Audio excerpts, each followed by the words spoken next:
Here on Better Out Than In, we speak what has been swallowed and we release what has been coiled inside. I'm your host, Gemma, and this isn't just a podcast, it's healing out loud. Welcome to Better Out Than In and the hidden genius of survival mode. Today, we're going to stop asking what's wrong with me and start asking what happened to me and what makes perfect sense because of it. Around here, we believe emotions aren't problems to solve. They're messages waiting to be understood. So let's get curious. Today, we're talking about survival mode, or as I like to call it, the reason intelligent adults suddenly find themselves crying in supermarket aisles, snapping at their partner, or reorganizing the pantry at 11 p.m. There's a moment in Medusa's story that nobody talks about. Not the snakes, not the monsters, not the curse. The moment before all of that, when her nervous system realized the world wasn't safe anymore. I think a lot of us have had that kind of moment. Maybe yours wasn't dramatic. Maybe it happened so slowly you didn't even notice. One criticism, one betrayal, one chaotic childhood. One relationship where you learnt it's safer if I stay quiet, it's safer if I stay busy, it's safer if I keep everyone happy. And before you knew it, survival became your personality. Today, I want to offer you a completely different possibility. Before we get into all of that though, have you ever cried because someone asked you, "What do you want for dinner?" And suddenly you find yourself questioning every life decision you've ever made since year 8? Join the club. You're among friends. You are not broken and you are not wrong. So if survival mode isn't proof that you're wrong or broken, then what exactly is it? To answer that, we need to meet the 4 ancient bodyguards that have been protecting us all along.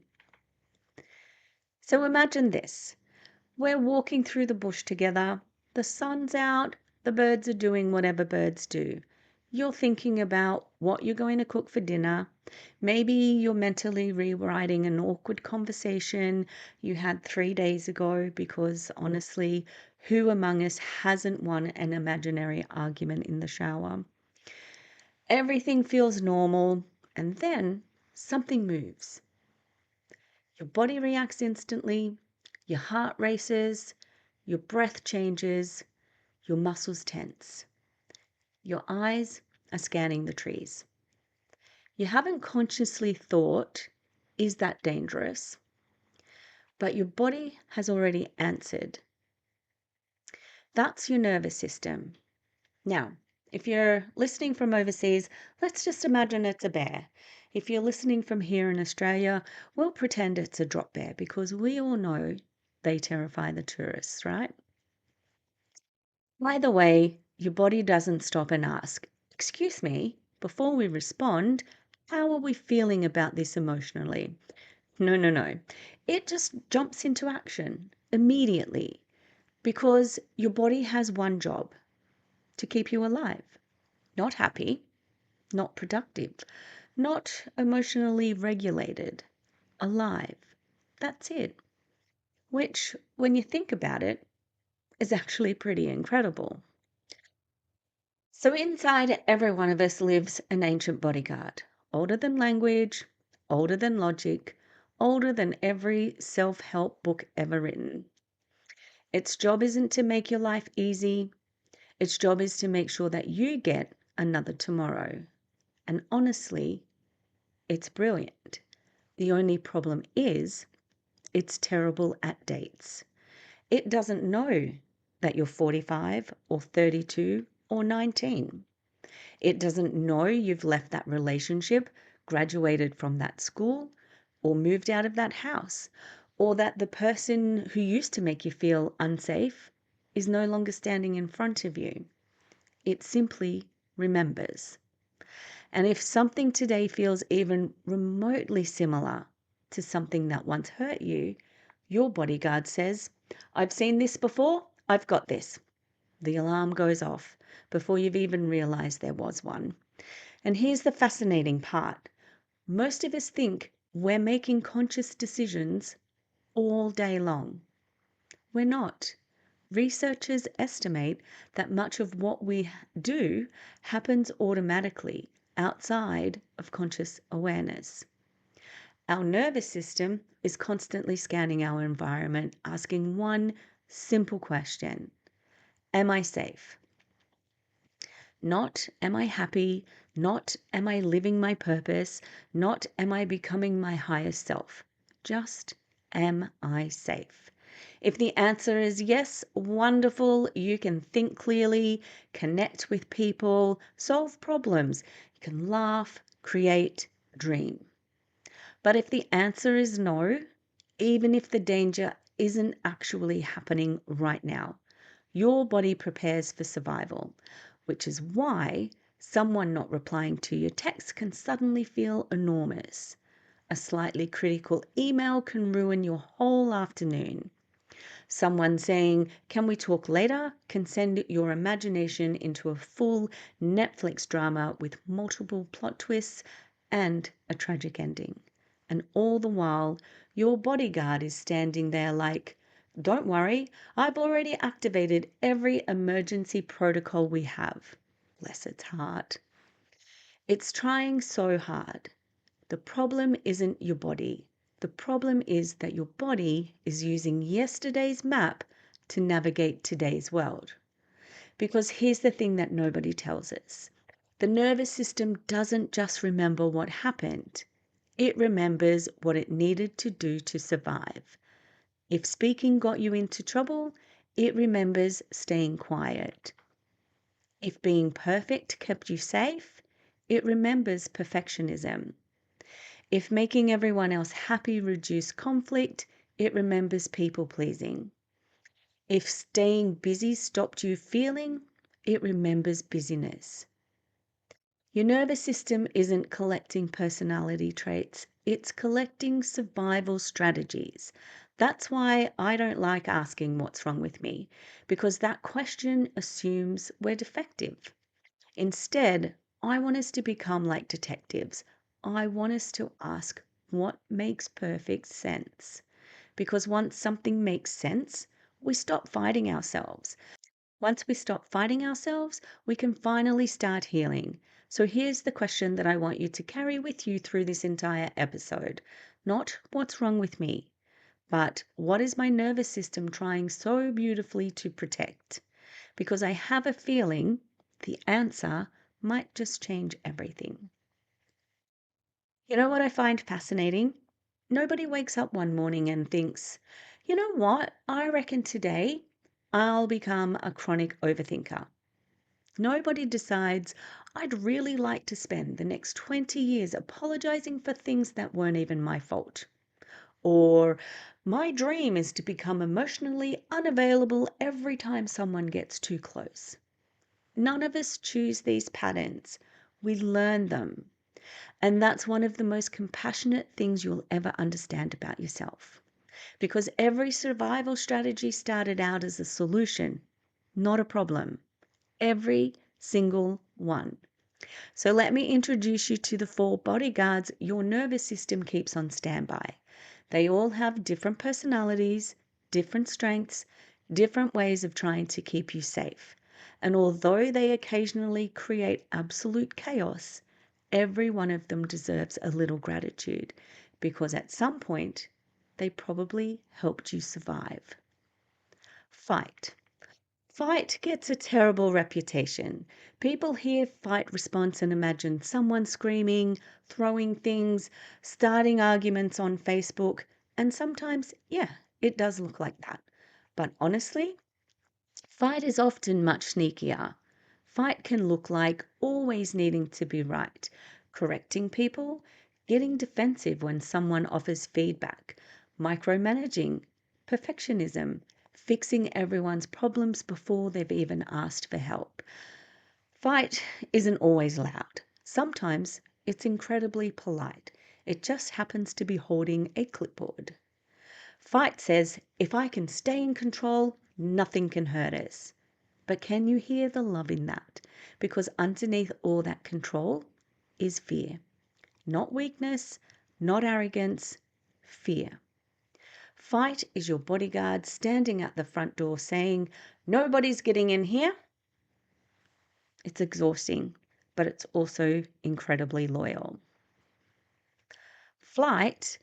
Now, flight has approximately 17 tabs open, 3 planners, 4 unfinished online courses, color-coded calendar, and a to-do list for its to-do list.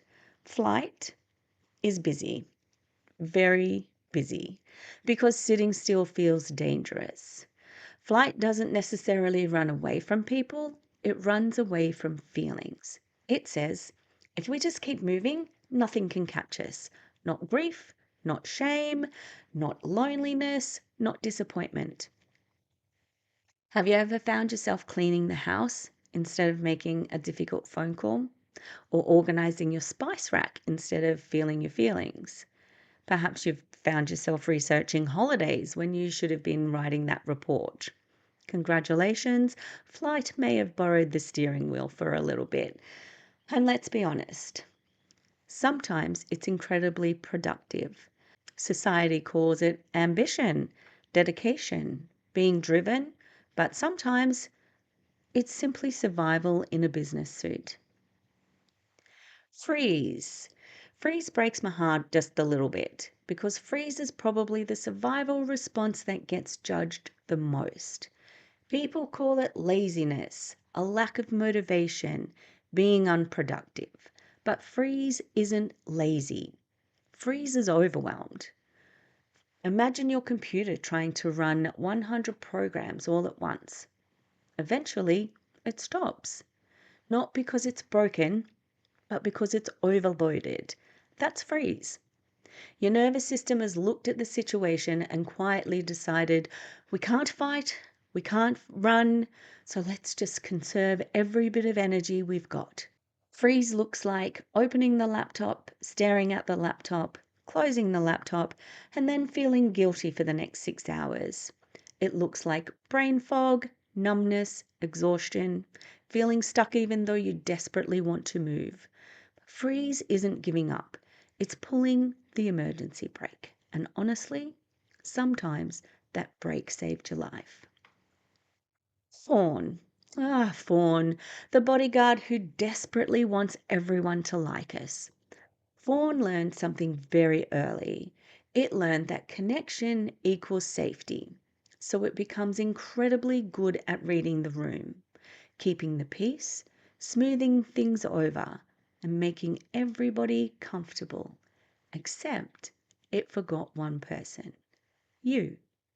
Fawn apologizes when somebody else bumps into them. Fawn says whatever you want, even when it desperately doesn't. Fawn says, I'm fine, while quietly developing a stress headache. Fawn became so good at protecting relationships that sometimes it forgot how to protect itself. Can you imagine carrying that responsibility every single day? No wonder people are exhausted. 4 different bodyguards, one beautiful purpose. Fight, flight, freeze, fawn. 4 completely different personalities with one shared mission: protection. None of them were created to sabotage you. They were created because somewhere along the way, your nervous system decided this is what keeps us alive. And honestly, it probably deserves a thank you, not because we want the survival responses running our lives forever, but because they got us here. Now we simply need to let them gently know that the bear isn't here anymore, that we don't have to fight every disagreement, run from every feeling, freeze every time life feels overwhelming, or abandon ourselves to keep everyone else comfortable. Our bodyguards don't need to disappear. They just need an update. Because here's the beautiful truth. The goal isn't to get rid of our survival responses. The goal is to become the calm, compassionate leader they can finally trust. The one who can gently place a hand on the shoulder and say, thank you. You did an incredible job. I've got it from here. Now, here's where things get sneaky. Wear armor long enough, and eventually you forget you're wearing it. You stop calling it protection and you start calling it personality. Fight becomes, I'm just strong. Flight becomes, I'm just busy. Freeze becomes, I'm just lazy. Fawn becomes, I'm just nice. But what if that's only part of the story? What if underneath those labels there is a bodyguard working overtime? What if you've mistaken survival for identity? Now, that question alone is pretty life changing because once we realize we're not our patterns, we can begin relating to them differently, not with judgment, with curiosity. And you know what? Even your dreams get involved because your nervous system doesn't clock off at bedtime. Dreams are one of the ways your mind keeps processing what your waking self hasn't had the time or the safety to process. Sometimes they're sorting memories, sometimes emotions, sometimes unfinished conversations. Sometimes they're handing you a symbolic treasure map and saying, you might want to take a look at this. Your dreaming mind isn't trying to confuse you, it's trying to continue the conversation. And this is exactly why the podcast exists, because emotions don't disappear simply because we ignore them. They adapt, they whisper, then they knock, then they bang on the door. Eventually, if we still don't listen, our nervous system finds another way to get our attention through anxiety, overwhelm, disconnection, exhaustion, perfectionism, people pleasing, overthinking, or simply feeling like you've somehow become a stranger to yourself. And here's something that nobody told Medusa: the snakes were not the story, they were the symptom. And the story began long before anyone noticed them. And maybe that's true for us too. Maybe our reactions, our habits, our fears, our survival strategies aren't the story. They are the clues pointing us gently back to ourselves. Because every behavior is asking a question. Every emotion carries information. And every survival strategy is quietly whispering, can we finally talk about what happened?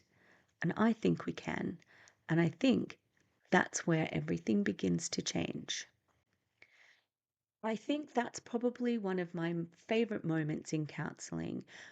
Not when someone has a big breakthrough, not when the tears come, and not even when they suddenly understand their childhood. It's the moment they stop fighting themselves. It's tiny and sometimes almost invisible. They lean back in the chair, they take a breath, smile, and just say, oh, that actually makes sense.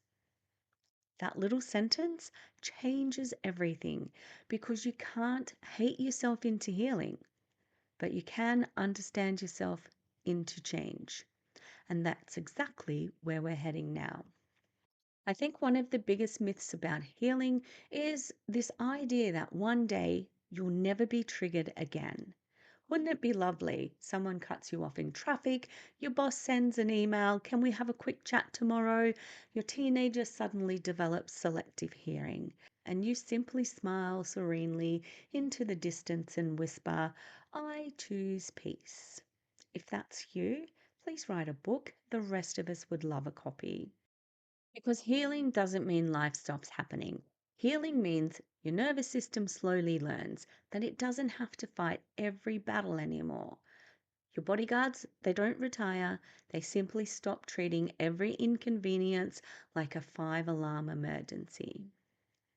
There's a concept in psychology called the window of tolerance. Now, I love the science behind it, but let's make it a little bit more human. Imagine a window. Inside that window, you feel like yourself. Not perfect, just you. You can think clearly, feel your emotions without drowning in them. You can laugh, problem solve, Set boundaries, listen without immediately planning your defense. You're present, you're connected, you're responding instead of reacting. Life is still life. The washing still doesn't fold itself, and someone still forgets to empty the dishwasher, or your dog still chooses the most inconvenient possible moment to throw up. But you're okay. You can handle it because your nervous system feels safe enough to let you drive. I actually like to think of your window of tolerance as your window of wisdom, because when you're in that window of tolerance, you have access to your whole self, your head, your heart, your intuition, your creativity, your compassion. You're not surviving in this space, you're living. Now, life, as we know, has a bit of a habit of poking old wounds. A comment, a disappointment, a conflict, an unexpected bill, a memory, and suddenly, without even noticing, you've climbed outside of your window. If you go above it, fight or flight usually grab the steering wheel. Everything feels urgent, your thoughts speed up, your body speeds up. You become restless, anxious, defensive. You start fixing things, planning, controlling, explaining, researching, cleaning the kitchen at 9 o'clock at night because apparently now is the perfect time to alphabetize the spice rack. Your bodyguard bursts through the door shouting, "Stand back, everybody! I've got this!" even when absolutely nobody asked. Sound familiar? Mine too. Or maybe you don't go up, you go down, way down. And this is where freeze quietly takes over. The lights are on, but nobody's really home. Everything feels heavy. Simple tasks suddenly require Olympic level motivation. You read the same email 6 times, forget what day it is, wonder why choosing something for dinner suddenly feels like an impossible life decision. You aren't lazy, you aren't weak. Your nervous system has simply decided we need to conserve energy until this feels safe again. Different strategy, same bodyguard, same beautiful intention. Now, in Medusa's story, people remembered the snakes, but they forgot to ask about the wounds. History saw a monster. Very few people wondered what happened to make her armor necessary. And isn't that what we do to ourselves? We remember the panic attack, but forget the months of pressure that came before it. We remember the angry outburst, but not the years of swallowing our feelings. We remember shutting down, but not the 1,000 tiny moments we pushed ourselves past our limits. We judge the adaptation without ever becoming curious about the story. And curiosity is where healing quietly begins, because shame says, "What's wrong with me?" Curiosity asks, "What happened to me?" One keeps you trapped, and the other keeps the door open. Here's the beautiful part. Awareness doesn't magically stop your nervous system from reacting. It gives you something even more powerful. A pause, a tiny little gap, a breath, just enough space to notice. Oh, there's fight. Hello, flight. You've opened 17 tabs again. Freeze. I see you. You're trying to protect me today. Thanks, Fawn. I know you're trying to keep everyone safe. Can you hear the difference when we reframe it? We're no longer judging, we're noticing. And every time you notice, you strengthen a different part of your brain. That part that can choose. That part that can gently place a hand on your bodyguard's shoulder and say, "Thank you, you've worked incredibly hard, but I've got this now." That's the shift. Not becoming fearless, becoming aware enough to choose again and again and again, one compassionate moment at a time. Now, before we move on, I want you to think about something. I don't want you to analyze it and I don't want you to fix it. I just want you to notice which bodyguard has been working overtime lately. Fight, flight, freeze, or fawn. Don't judge it. Thank it. Because at some point, it probably got you through something incredibly difficult. And maybe, just maybe, it's been waiting all this time for someone to finally notice that it was only ever trying to love you the best way that it knew how. So now we know something incredibly important. Our bodyguards aren't the enemy, they're exhausted. And the question becomes, how do we help them finally feel safe enough to rest? So let's make this practical and become a pattern spotter. Now, this is where things begin to shift. Not because you've fixed anything, not because you've healed everything, not because you've suddenly become enlightened and now float serenely through life while birds land gently on your shoulders. That's not the shift. The shift is much simpler than that. The shift is noticing. Because most of us spend years trapped inside our patterns without ever realizing they're patterns, we tend to assume this is just who I am. I'm an overthinker. I'm a people pleaser. I'm anxious. I'm lazy. I'm bad with conflict. I'm too sensitive. I'm too much. Or somehow not enough. But what if those aren't personality traits? What if they're clues? What if they're the footprints your bodyguards leave behind? Because awareness changes everything. You can't choose a different path if you can't see the one that you're already walking on. And most of us have been walking the same nervous system pathways for years, sometimes decades, without ever stopping to ask why. That's why this week I don't want you to change anything. Seriously, I don't want you to fix it. I don't want you to optimize it. I don't even want you to turn it into another self improvement project. I just want you to notice. Become a pattern spotter, a detective of your own experience. Whenever you catch yourself overthinking or people pleasing, avoiding a conversation, procrastinating, perfectionizing, shutting down, panicking, overworking, over explaining, or apologizing for existing, pause. Take a breath and ask yourself one simple question. Not, what's wrong with me? Not, why am I like this? And definitely not, how do I stop this? Just, what makes perfect sense? What makes perfect sense about this reaction? What makes perfect sense about this feeling? What makes perfect sense about this pattern? Because the truth is, most behaviors make perfect sense when we understand the story behind them. The overthinking, the people pleasing, the need to stay busy, the difficulty resting, the fear of disappointing people, the perfectionism, the shutting down. None of these appeared out of nowhere. They learned something. They adapted.